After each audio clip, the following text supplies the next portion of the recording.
हाँ ओकर 5 एकड़ काम आ जाए 5 लाख 2 दिन खाई नहीं तब पता चल जाए कद का 5 एकड़ है तेल।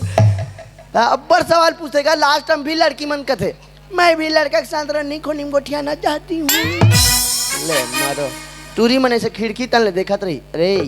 ओदे जूता पहने तो जीजा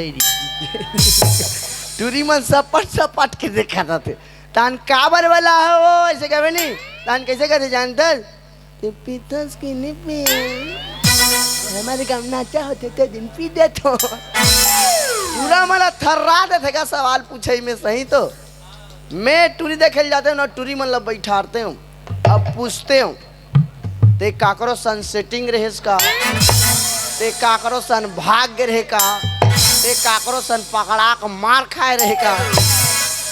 तब जानते हो तो टूरी मन का पढ़ते तेला।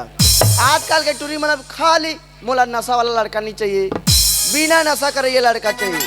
हर टूरी की मांग है बिना नशा करा लड़का चाहिए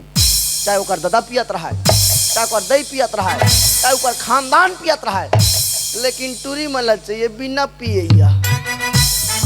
बहुत आगे बढ़ी इसने छत्तीसगढ़ ए रे खुशबू ए याद रे का होगे ते इंग्लिश जानथास हाँ। ग्रामर वामर सब आथे हाँ मोला सब आथे ले मोला इंग्लिश में बोल काय बोलो आई लव यू कैसे का मनो नीला डोकरी दाई आई लव यू ये बेटा मैं नहीं जानो रे उसने ला काय काय का सब टूरते हैं पेटलू बाबा आई लव यू कुछ बोला तरह सकते हैं देख बाबा तोर बेटी मैंने आई लव यू बोले नहीं जानेगा मतलब ताकत दया में बोली वाला का बात उसने कर। उसने देख डोकी दही जिला हमन प्यार का ठन्ना बोला आई लव यू बोल सीमा अपन मम्मी बोल सकते हैं अपन पापल बोल सकते हैं लेकिन आजकल के लड़का मन आई लव यू गलत समझ मतलब दया में वाला बात करत हो कोई भी नौकर दया में हमारे वाला घर बात आते ना करत हो, दया में वाला बात जानदार थे कारण कि हमारा परिवार इतना सुंदर है इतना